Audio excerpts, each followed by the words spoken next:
Two stories from January 30, 1990, on the backing of Mano River Union for Liberia and the war against the rebels. The first by Stanton Peabody. Liberia's West African allies, Guinea and Sierra Leone, on Tuesday expressed solidarity with President Samuel Doe in his bid to quell a rebellion in the northeast of the country. As fighting between government forces and rebels continued, the three heads of state who met in Monrovia agreed that an aggression against one represented an aggression against all. But there was no indication that Guinea and Sierra Leone would join in any military action to help defeat the rebels in Nimba County. Earlier, a Defense Ministry statement said that the Liberian army had killed 5 anti-government rebels and captured rocket launchers, machine guns, and ammunition. Documents from rebels' bodies showed that they had been trained in Libya for 2 years, it added.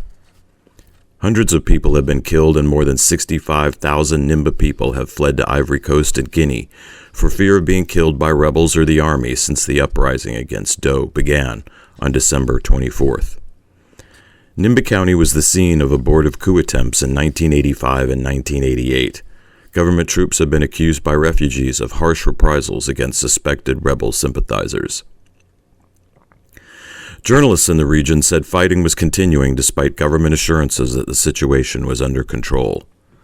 Liberia, Guinea, and Sierra Leone are members of the Mano River Union, a regional group whose treaty provides for military cooperation.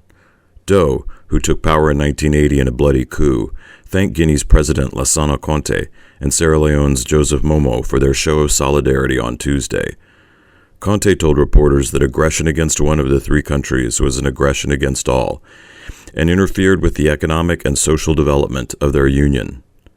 Commenting on the presence of U.S. military advisors in Nimba County, the U.S. Embassy in Monrovia said they had been working with the Liberian Armed Forces for a number of years. Military mission officers are performing an advisory role only and are not engaged in combat operations, it said in a statement. An embassy spokesman declined to comment on a statement by the leader of the rebel National Patriotic Front, exiled dissident Charles Taylor, that his men did not want to be held responsible for possible American casualties.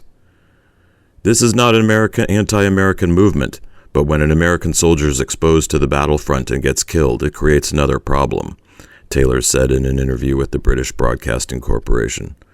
What we are trying to do is prevent any accidents that could be attributed to us.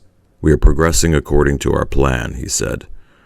Liberia, Washington's oldest ally, is home to about 5,000 Americans and has important U.S. communications and military facilities.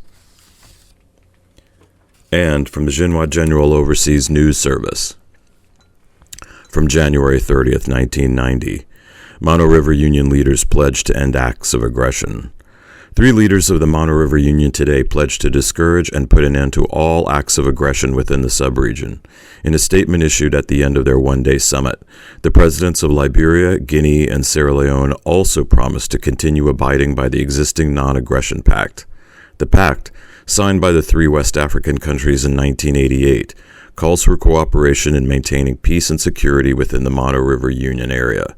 Meanwhile, the leaders of Guinea and Sierra Leone condemned the recent armed incursion into Liberia by Liberian dissidents, who intruded into Liberia on December 24 last year in an attempt to destabilize the government of President Samuel Doe.